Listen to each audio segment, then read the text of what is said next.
Hello, it's Jeta, and today I thought I would share my New Year's priorities or goals or resolutions, whatever you want to call them. Last year I shared my book goals for 2021 and I can say I only completed one of those things.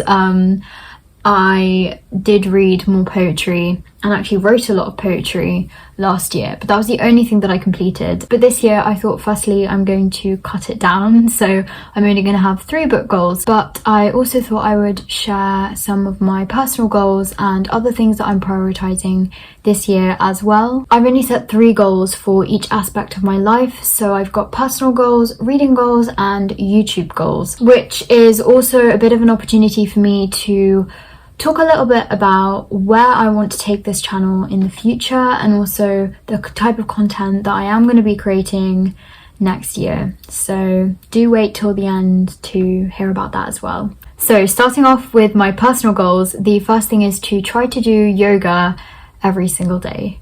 And this is on the top of my New Year's resolutions every single year.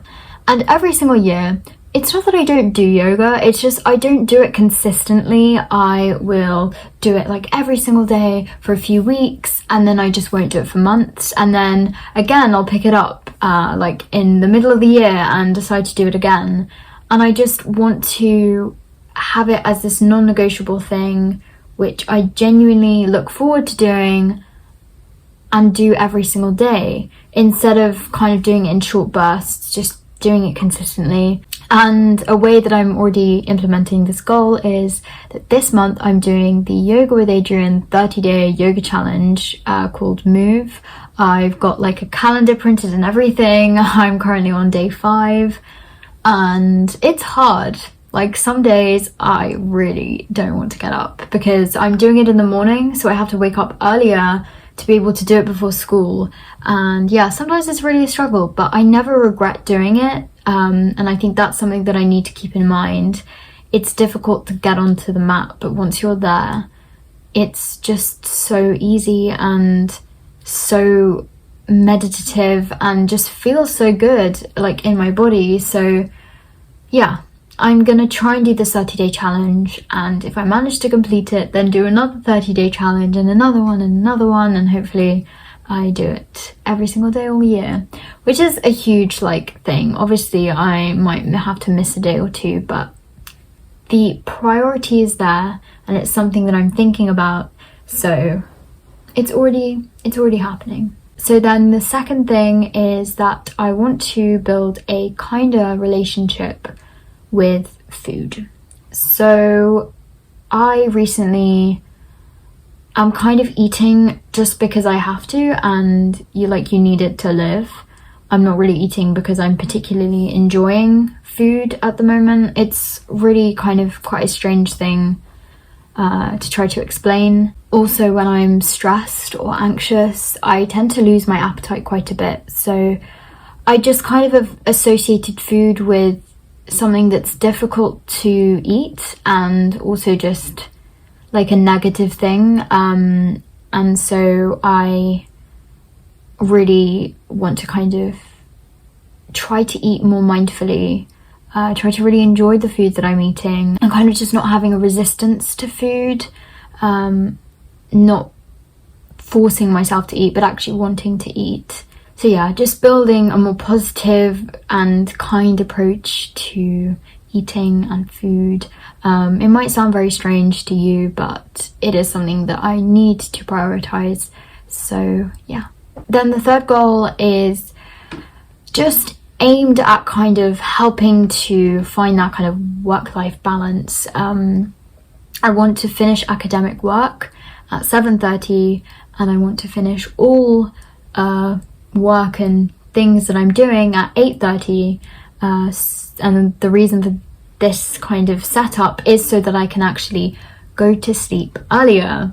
And that's the point of this goal. I do want to just go to sleep earlier, but I always seem to put go to sleep earlier on every single year's goals and I never do it. So I thought this year I would actually just think about the things that I'm doing before I'm going to sleep and bringing those forward a little bit so that I do give myself the room to wind down and go to sleep. So this third goal is kind of tackling 2 issues at one, but hopefully I stick to it. I have kind of created an evening routine, stuck it on my wall and everything. I'm going to try to stick to this for the next few months at least, and if you would like, I could definitely film like a morning and night routine for this year. Do let me know in the comments if you want to see that. But yeah, those are my personal goals. So now moving on to my reading goals. So the first goal is about the number of books that I want to read. I did this last year and the year before, and I read 50 books both years. Last year, my challenge was to read 65, and I didn't get there. But it's just not something that I'm trying to take too seriously or really bother about. It's just a fun little challenge. So yeah, I want to read 65 books again. Hopefully this year I actually do manage to achieve this goal. But yeah, it's just like a little bit of fun. But my second goal is a bit more serious, and it's one that I really need to try to actually implement into my life, and that is to read the books that I want to read in the moment. And this might seem very silly and very obvious, like shouldn't you do that anyway?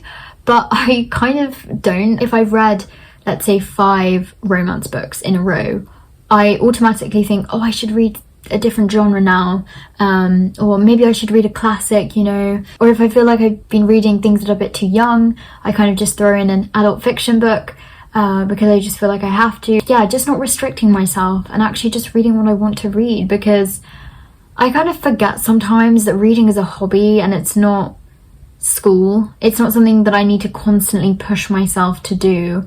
Yeah, just kind of just reeling back a bit and actually remembering why I love reading in the first place. So yeah, basically just listening to myself a little bit more and how I'm feeling, and just reading what I want to read. Then the third thing is to write more reviews. If I can, write a review for every book I read, even if it's just like a sentence or two on Goodreads. And part of that goal is also to start using Storygraph as well, and tracking the books I read on there too, and maybe writing some reviews there too. So yeah, those are my reading goals. Now for YouTube. What is this channel going to look like in 2022? So the first thing is that you may have noticed on my channel banner that it says books, productivity and self-growth. So I want to explore the kind of self-growth part of my channel more in 2022. I already have kind of filmed a few videos which contain aspects of that. I mean, this contains, you know, aspects of self-growth, but I do want to especially focus on mental health and talking about that a little bit more, maybe even sharing my experiences a little too. And then also maybe even starting a series kind of focusing around psychology and the different psychological problems that we may face as students, and yeah, just basically sharing what I've learned in psychology, sharing what I've kind of done in extra reading, and maybe even my own experiences with those different things. So again, if you think that that would be something that you would want to see, please do let me know down below in the comments.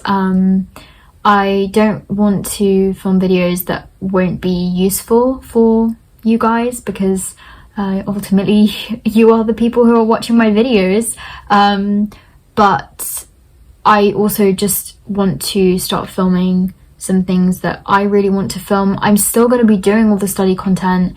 It's just that sometimes it can become a little bit repetitive and not as enjoyable for me to film. I do want to share some other things that I'm passionate about as well. That does mean that I am going to have to dial back a little bit with book related content, although that hasn't been doing too well anyway, so I don't know if that's something that you actually don't enjoy watching. Again, let me know if you're not liking the book related content. I am still going to film book related videos, but just not as often. Now, the second thing is that I am hoping to reach 1,000 subscribers this year, which would just be very, very cool. And maybe even getting monetized. So if you don't know, to get monetized you need to have 1,000 subscribers and then 4,000 watch hours. I mean, I'm already a little over halfway to getting there, so hopefully by the end of the year I can get monetized, which is quite exciting. And then the third thing is to upload more consistently on this channel. Last year was a bit of a mess. I mean, obviously I had my GCSE exams and everything, but still there were periods of time where, like in the summer, I was uploading twice a week, and then there were times where I just did not upload for months. So this year I'm going to try and be more consistent, uploading every Sunday. Obviously when I do have exams I may need to miss a few uploads, but if I'm organized enough I should be able to pre-film videos so that then I don't have to miss an upload and I can be more consistent. So yeah, that is something that I really need to work on. Those are my 9 priorities for this year.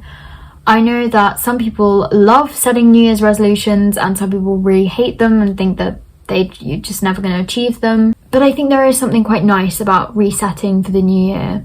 It's kind of an opportunity for you to try to improve on your lifestyle and reflect as well. Let me know down below what your New Year goals and priorities are. It can be a way to hold yourself accountable, telling someone else your goals.